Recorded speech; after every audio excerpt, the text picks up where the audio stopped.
Good morning.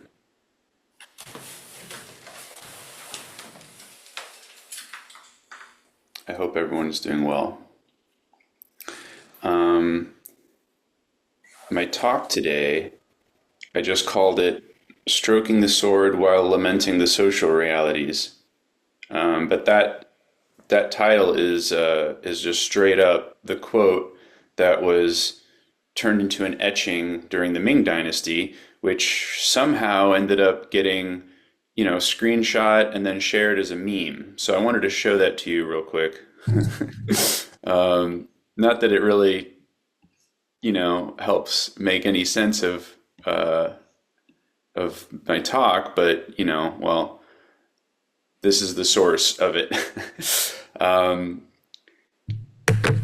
and Originally, this line was from a poem, but I found the poem it's from, and I read the poem, and then I did a little research on the context of it, and yeah, I kind of took it out of context. A lot of people kind of took it out of context, and so I'm gonna leave it out of context as I use it as a basis for for my talk. But a lot of people, hold on one second. All right, getting resituated.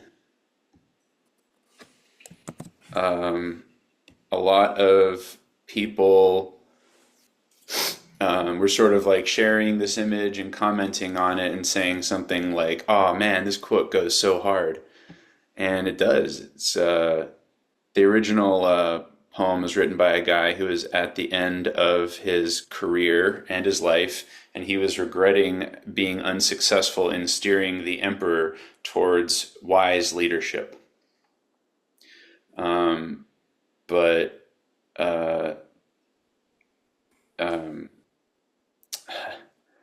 I thought initially that it was a perfect way to describe the work we do as Zen students. The balance between practicing Zen at temples and monasteries in a sanctuary, in other words, while not forgetting about the world's problems.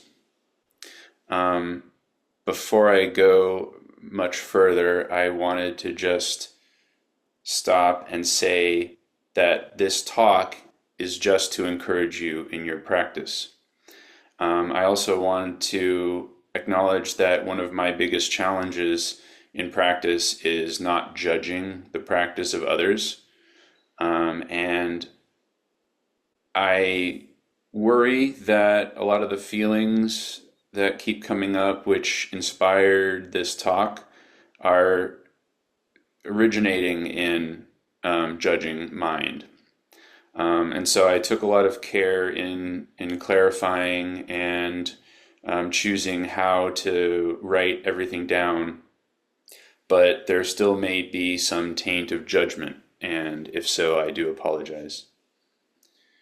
So, in our case, the sword that we are stroking, polishing, sharpening, is that of Manjushri, which is the sword of wisdom that cuts through delusion. Kuan Yin, or Avalokiteshvara, is the bodhisattva that hears the cries of the world. So Kuan Yin sometimes is depicted as a woman with 11 heads. It's also the statue which you can see in the atrium over there with all those hands, and each hand has an eye in the palm and it's holding a different tool. So Avalokiteshvara, or Kuan Yin, hears the cries of the world and through numerous ways reaches out to try and help. So our practice, and this is kind of a riff on a well-known quote by Suzuki Roshi, is Manjushri practice with Avalokiteshvara heart. So the idea that our practice is a balance of stroking the sword while lamenting the social realities, I think a lot of people might see this view as bad because they think that lamenting is the only thing that we are doing or will do with respect to the social realities. But this is not true. Our practice is a complete journey. and it is not linear. As depicted in the ox herding series, we do leave the workaday world with all its problems behind, and we retreat. Hopefully, we study Zen and practice all the way through. And this means dropping all of our attachments and all of the mental formations that we attach to, including the concepts which describe the social realities of the world, and especially including the ideas we have about who and what we are, doing, as Suzuki Roshi says, a complete house cleaning of our mind. Then we return, and we proceed with doing the next indicated right thing. And what that is might not be what we thought it would be, or maybe it will, but in any case, we are able to act from great compassion, as Reb Anderson puts it, rather than the self-oriented compassion we normally would. On Thursday, this past Thursday, during the discussion after Zazen, someone referenced a quote they said came from Thich Nhat Hanh, which is, letting go is the action of heroes. So I got really curious because that seems pretty cool.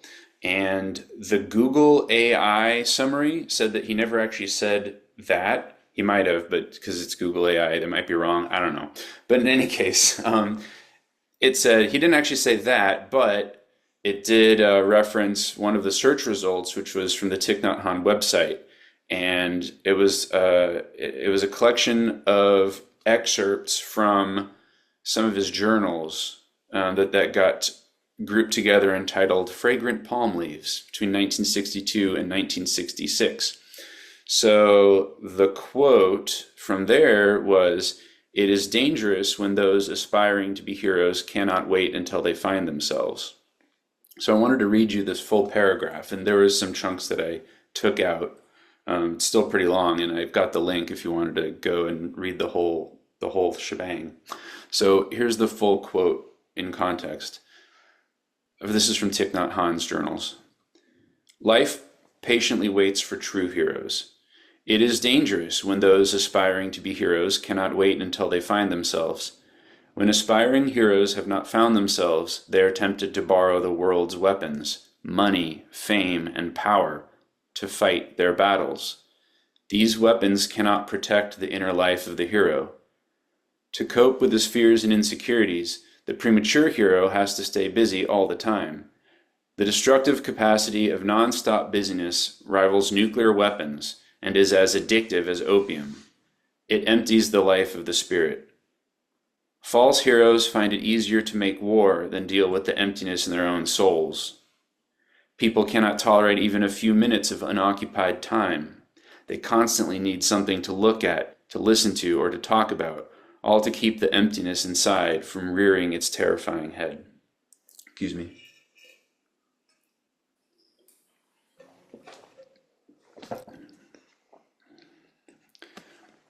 So it often seems to me that Zen students, this is me now, it's not Thich Nhat Hanh anymore.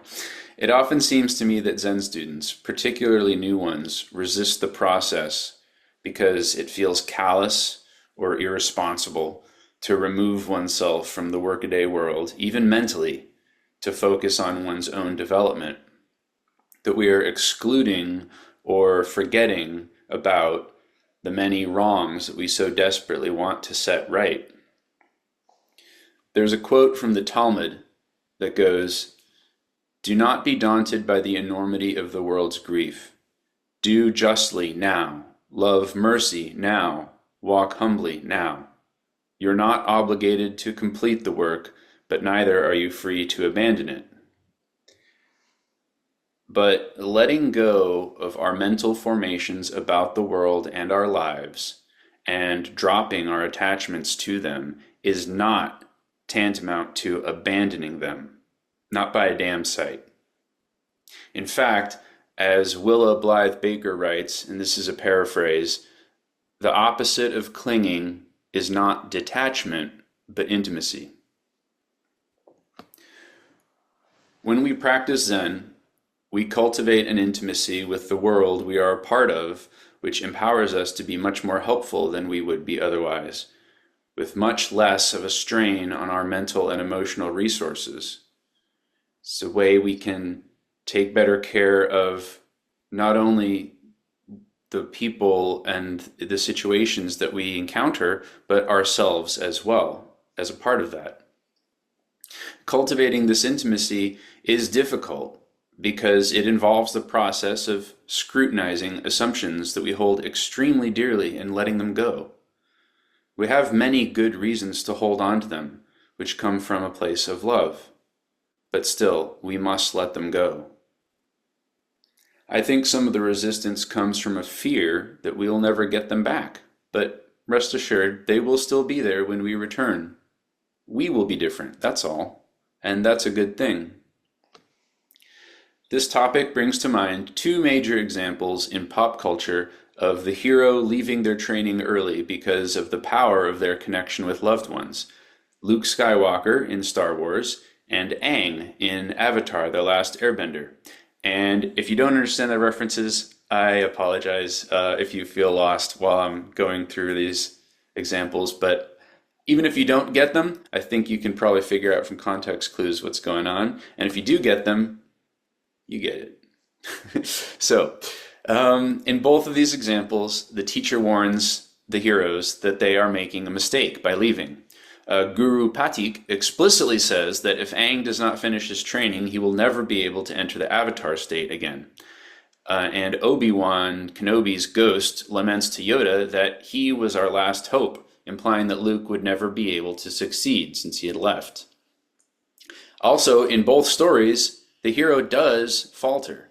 Aang is almost killed by Azula, and Luke loses a hand to Darth Vader. And yet, I hesitate to say that they made the wrong choice by leaving early.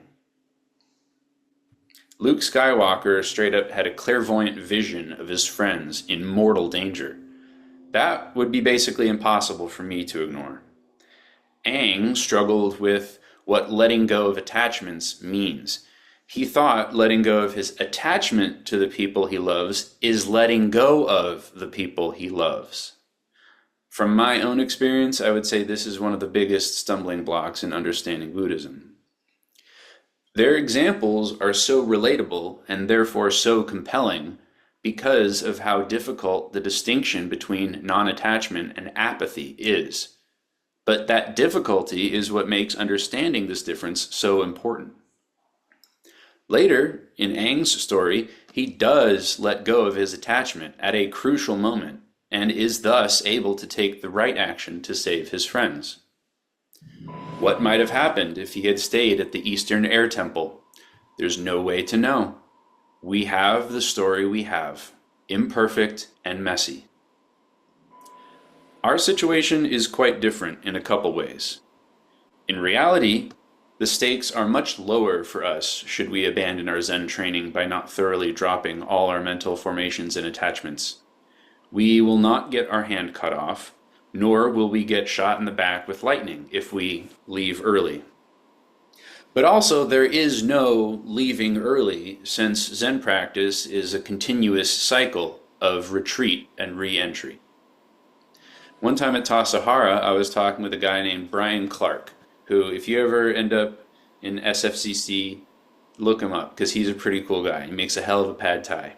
Vegetarian, no fish sauce. It still tastes really good. Anyways, so I'm at Tassajara and I'm talking with Brian, and he was describing how great he finds the interplay at Tassajara between practice period and guest season. And guest season isn't really guest season anymore, but that's not really important. It was for a while. Basically, people would come in and they'd spend, hundreds of dollars each night to stay there, and there'd be food, and they could bring wine, and it was like a summer camp but for adults, kind of a vacation for a lot of people. Anyways, so Brian used the metaphor that it was kind of like breathing. So during practice period, the temple breathes out. The students settle, they focus inwardly and watch their minds. Maybe they gain insight and understanding or wisdom. During guest season, the temple breathes in, welcoming visitors from the outside world through the gates, who bring with them all sorts of energies and normalcy not usually felt in a Zen monastery, giving the students a chance to see how their insight and wisdom plays out in a non-retreat context. Our practice out in the dusty world, as they say, is like this, just in different proportions. Most of our lives is spent in a non-retreat context, mingling with the worldly issues of samsara, our own issues, the issues of our loved ones, the issues going on in our country, in other countries. So, when it is practice time, it is all the more crucial that we let all of that go, or at least try. A practice center does a disservice to its students if it enables them to reinforce their mental formations about their world and their identity. And yet, Dogen taught practice realization. There is no actual escape from samsara. It is just actually nirvana, just as it is. Try as we might, we can never permanently get rid of our attachments. We are Buddha anyway. This contradiction is the meat and potatoes of our practice, because it is actually not a contradiction. It is the harmony of difference and equality, of phenomena and emptiness, of reality and reality. I can relate very much to the intense rejection of the notion that topical worldly issues should be left out completely from the teaching at a Zen center. At the same time, I feel Zen practice is very important, and doing it right means leaving that stuff at the door. But then again, we are a community. We are a refuge. We are a sanctuary. We try and meet people where they are. So it is not so simple either way. The thing is, in real life, my loved ones are mostly fine, and anyway, there's no particular thing I can do to help them that I need to abandon Zen practice in order to do. There are people in mortal danger out in the world who I cannot save no matter what. Whatever I can do to help my fellow beings will be clearer and easier if I complete my Zen training. But until then,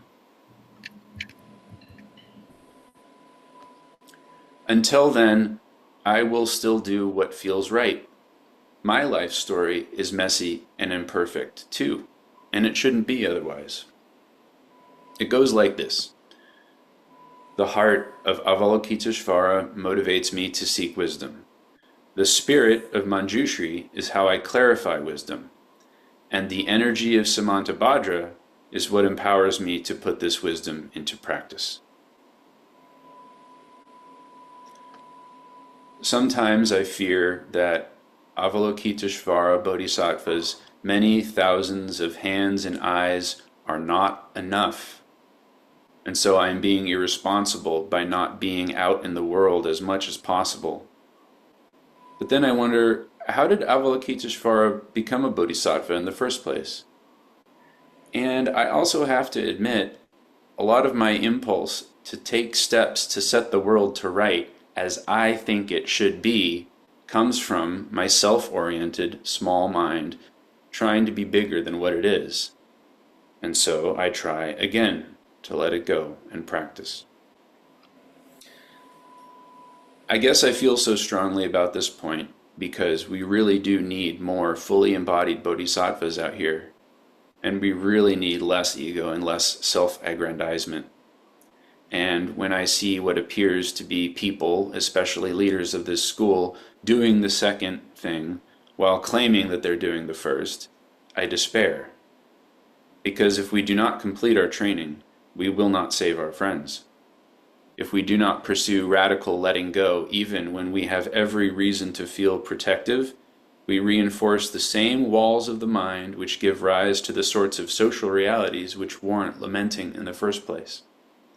In short, we cannot fix problems using the same thinking that created them. Zen training helps us to learn a different sort of thinking. That is why it is important. But it is also very hard.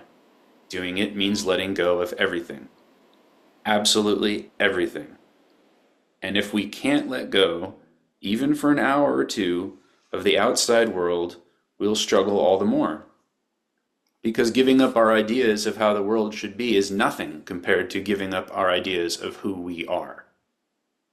If we can't throw out that stuff, we won't get very far in uprooting the oldest and strongest of our attachments, our individual selves. It is hard for me to say all this when I have so much difficulty in doing it myself. There was one time I was talking with Peter, and he quoted Socrates at me. Let he that would move the world first move himself. I think about that quote a lot when I get distracted from my practice by my grand unified vision of everything. My dad, whose name coincidentally is also Peter, said on various occasions something to the effect of, God doesn't want me to save the world, God wants me to do the dishes. I think about that a lot too.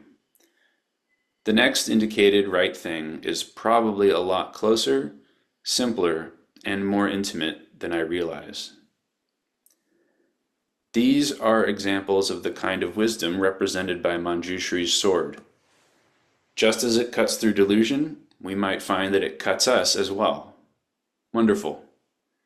And when we have polished and sharpened our own Manjushri sword, we can go out and do something about the social realities instead of just lamenting them.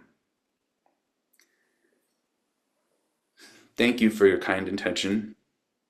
Please take very good care of yourselves and your loved ones.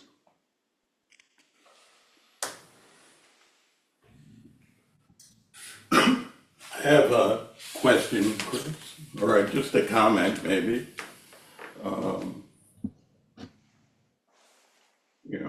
Well, we're all connected, right?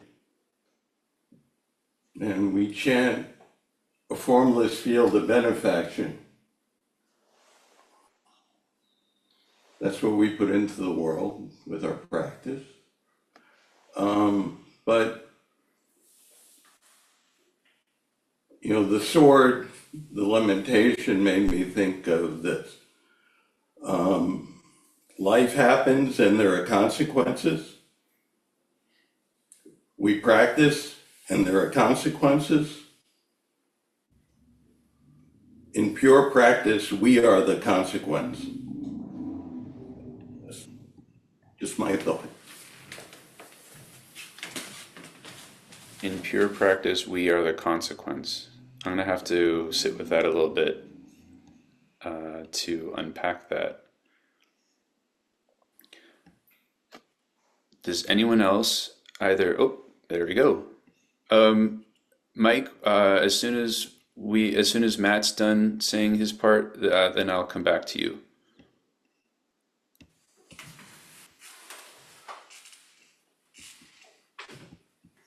Oh, you're muted.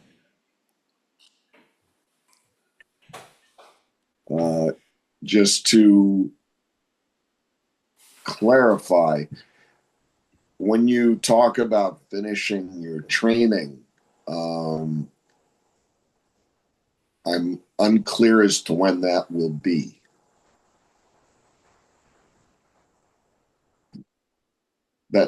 That's yeah, I just wanted to throw that at you.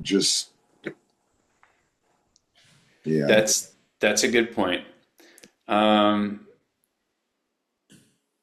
guess something that I meant to or tried to include or in this talk that I never quite figured out how to make it work was just to convey the notion that our work is never complete. There is no point at which we're done with Zen training. And so even though the ox herding series has like a beginning, a middle, and an end, in reality, our practice is a constant cycling through these various phases of practice. and it is never over.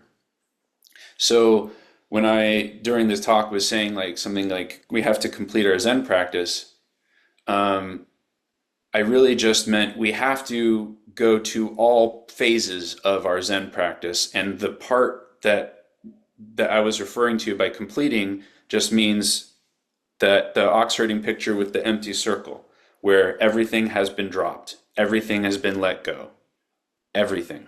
So that's what I really meant, um, and and then this is sort of why I was sort of self-conscious and thinking maybe I'm just judging because I don't know what other people are doing on the cushion, and I really should only be worried about what I'm doing on the cushion. And worried is kind of a strong word to use, but regardless, you know, why am I getting so worried that maybe people aren't fully dropping everything? Obviously, if I was like, oh no, everyone's fine, then would this talk have really, had the same inspirational energy that it did? I don't know. But that's all I was really meant. You're absolutely right, though. This is never complete. Mike? It's funny that you started this talk because I was having a talk with a friend of mine last night about how frustrated, angry, and upset I was becoming at what's going on in our society now. And all along, while I was complaining, there was another voice inside me said, this is what it is, and we have to learn to work with it. And it made me think of the fact that I still need a lot of work on myself to just let myself get to the point where I acknowledge these things are happening, I do my part for it, but not let them overwhelm me because nobody can solve these problems by themselves. Mm. And we can't do anything unless we have got our heads straightened out and we know what we're doing. And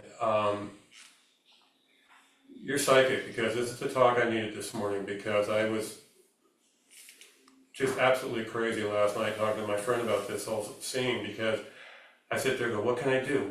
How do I fix this problem? How do I deal with these problems? And your talk made me realize, well, you got to deal with yourself first, if I'm paraphrasing you correctly. And that's the hardest job in the whole world is to face yourself and face what drives you and what you need to realize that, okay, I need to work on this and I need to let that go and all this stuff. And I just wanted to say thank you for your talk. It was something I really needed to hear today. You're welcome, Mike. I'm in that boat too with you.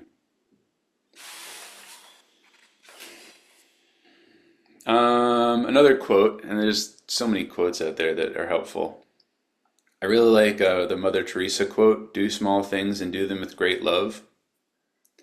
Um, the perspective offered by Zen um, can be very helpful, among other reasons, because it it helps keep us from stressing ourselves out over stuff that we can't do, sort of.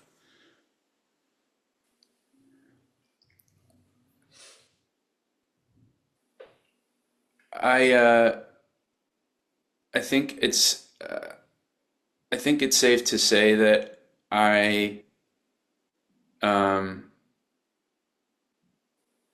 that I hold space for all the stuff that's going on in the world, even when I'm not feeling, like worked up about it.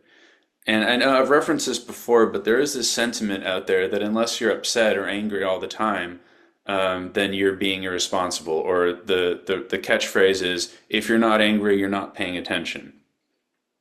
I reject that. I think that um, it takes an act of faith to let go of something we feel like we should hold close. I think that if we take that leap of faith, what we will find is that letting go doesn't mean we're separate from it. The illusion of separation is an illusion. We're actually more connected all the time than we realize, and the sort of the attachment or the feeling of wanting to hold on and cling to our concepts of things comes from the illusion and actually creates a sort of separation that in many ways can drain our emotional and psychic resources while we try and do something about them, or while we just worry for no reason. I mean, there is a reason. I'm not saying there's no reason. I'm saying that the worry is not helpful and it actually is harmful, and that comes from this sort of reinforcement of the illusion of separation. And the opposite of that is the intimacy. The opposite of that is the unity. It's really not forming any unity. It's just understanding it and perceiving it and directly being in it. So, yeah, that's been going on for a while, and I'm still not really sure how to explain it, how to articulate my position. Yes, Jane, thank you. Help me. And you're muted right now.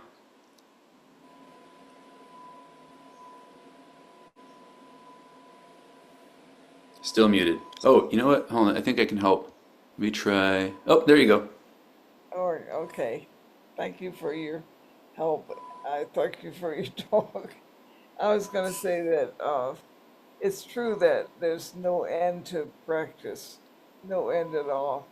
And yet there is a time when you feel empowered to help people on a one-to-one basis and without trying to do more, just to do that until something else comes up. That's a way of just joining hand to hand, like in the Metta Sutta. You start with something close, and before long, you reach out to a large number of people, and maybe that's the first step. But I think just feeling that you can help on a one-to-one basis is a very big thing. It's a very small thing, but it's also a very big thing. That's all I wanted to say, and thank you for your talk, Chris. And Sandy, it's really nice to see you. I hope you're well. Thank you Thank for you, coming Jane. today. It's good to see you. We've missed you. Hi, Sandy. I went ahead and muted the Zendo so that whiny noise from the air conditioner would go away. But if there's anyone in the Zendo who wants to say what they're thinking or ask a question, then raise your hand. And Mark, I'll just ask if you could please unmute the Zendo microphone again.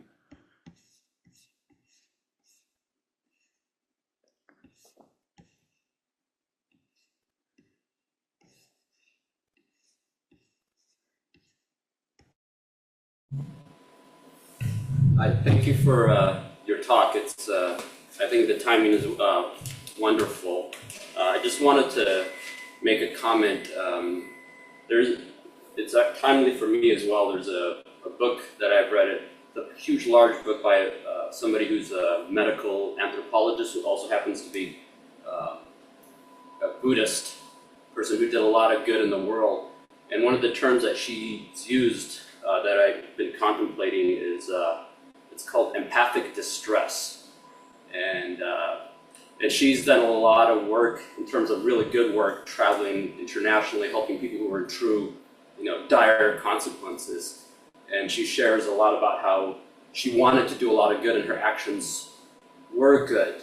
But in retrospect, she realized, despite all her deep feelings, she had to differentiate in terms of whether she was acting from compassion or acting from empathic distress. And she almost gave the connotation, which I think she did actually literally say, empathy almost is a bad thing, whereas compassion is different. And she went into the details of differentiating it. And I think for me, it would be hard to know if I'm acting from a good space. A lot of times, though, I will know if I'm acting from a place of empathic distress, because there's a lot of emotion behind it, a lot of self-righteous indignation, et cetera, et cetera. So this is very timely for me. Thank you.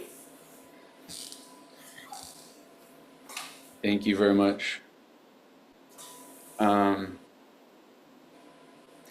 If y'all navigate over to our YouTube channel, you might have to scroll back quite a ways, but Reb Anderson gave a talk, and he talked about the 3 forms of compassion, and that sort of empathic distress, or that lady was talking about. That I'm balking at the idea that empathy is bad, or that it could be bad, and I don't think that's what you were exactly saying that she was saying. I don't think that's what I don't. Anyways, but regardless, there is an effect that acting from the small compassion has. It tires us out. It's very limited. Cultivating our Zen practice is cultivating great compassion, and Reb does a fantastic job explaining exactly what great compassion is, and differentiating it from a sort of more, I guess, common idea of compassion, which I think empathy is part of. Empathy is definitely kind of a topic of lots of discussion these days, or at least it seems to be a term that gets brought up a lot. People accuse folks that think differently from them as not having any empathy, and I think that is actually not only not productive, but actually is counterproductive to the kind of work that I think really needs to be done if we are to find a way to make it through life. It's hard, y'all. Jane's raising her hand again, so I'm gonna go back over there. And you're muted.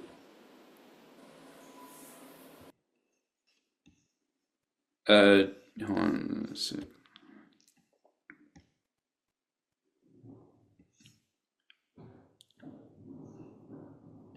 Jane, you're still muted.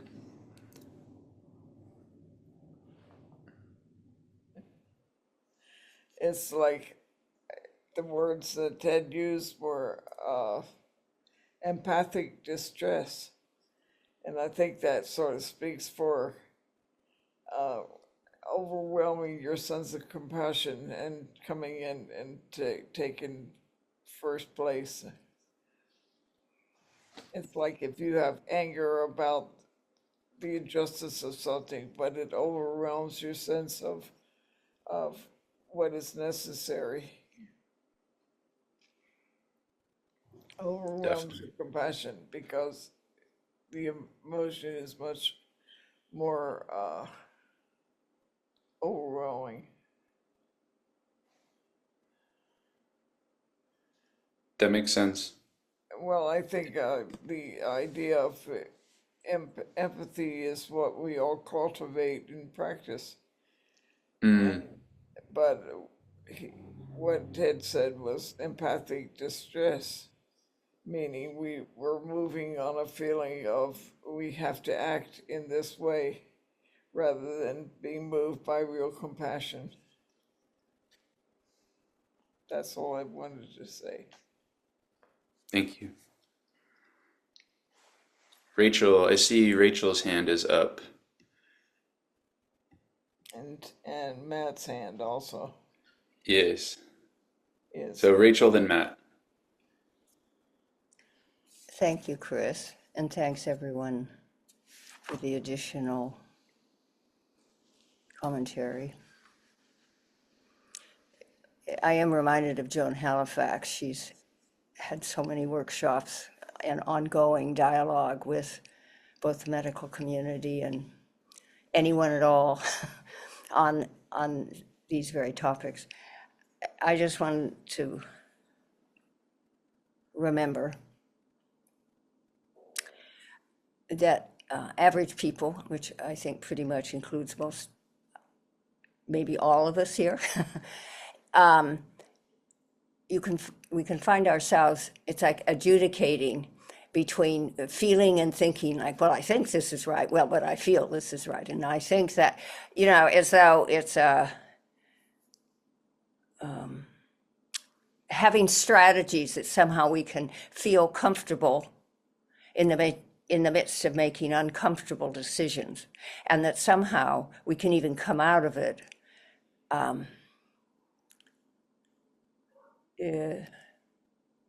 with decisions that somehow will appease our sense of justice or injustice.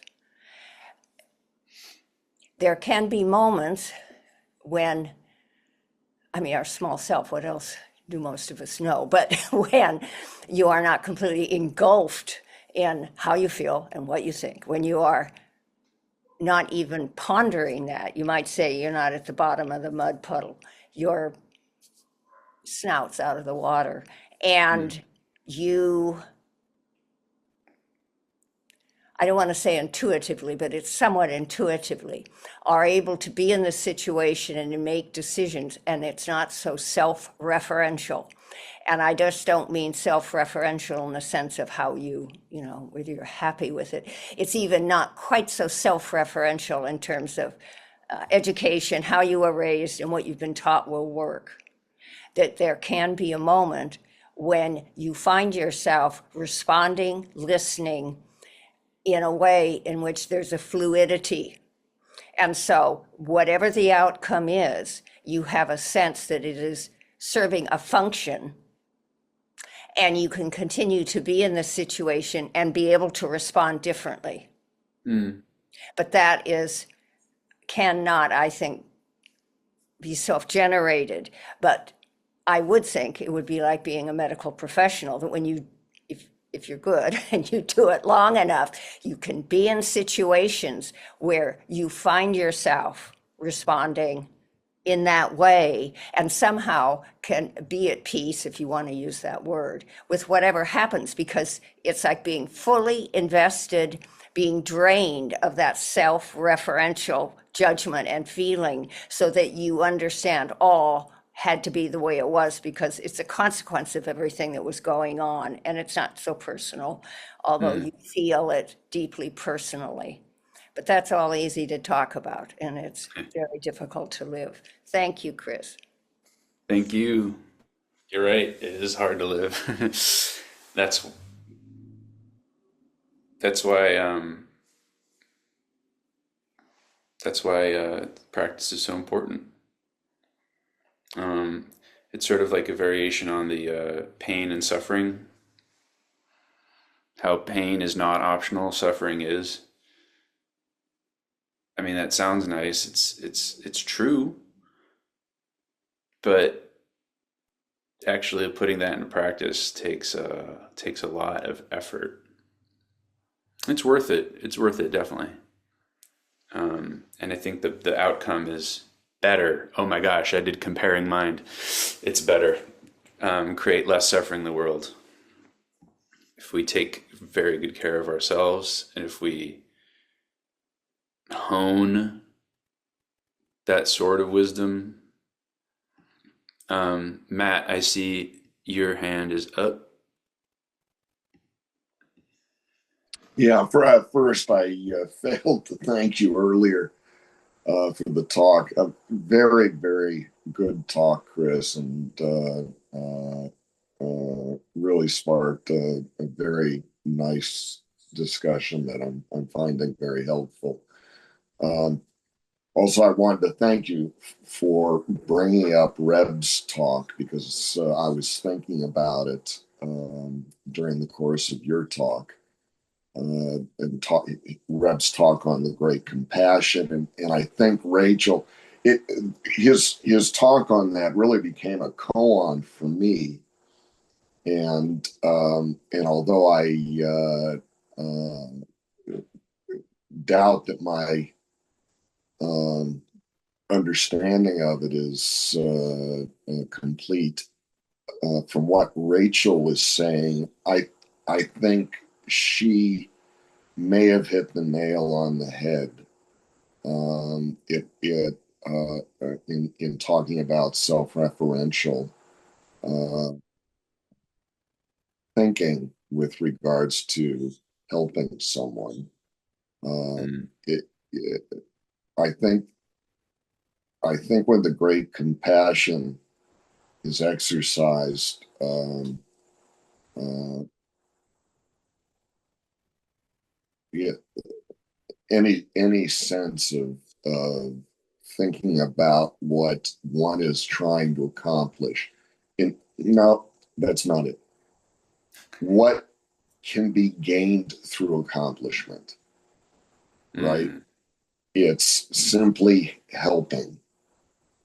I just, I can't. Rachel, you hit it on the head for me. I think you answered the koan for me. Thank you. Awesome. Yay, you solved the con. Oh, man. Well, that being the case, I think it's best if I don't try and add on anything more and instead throw it back over to Spencer in the Zendo. All right, thank you. Yes.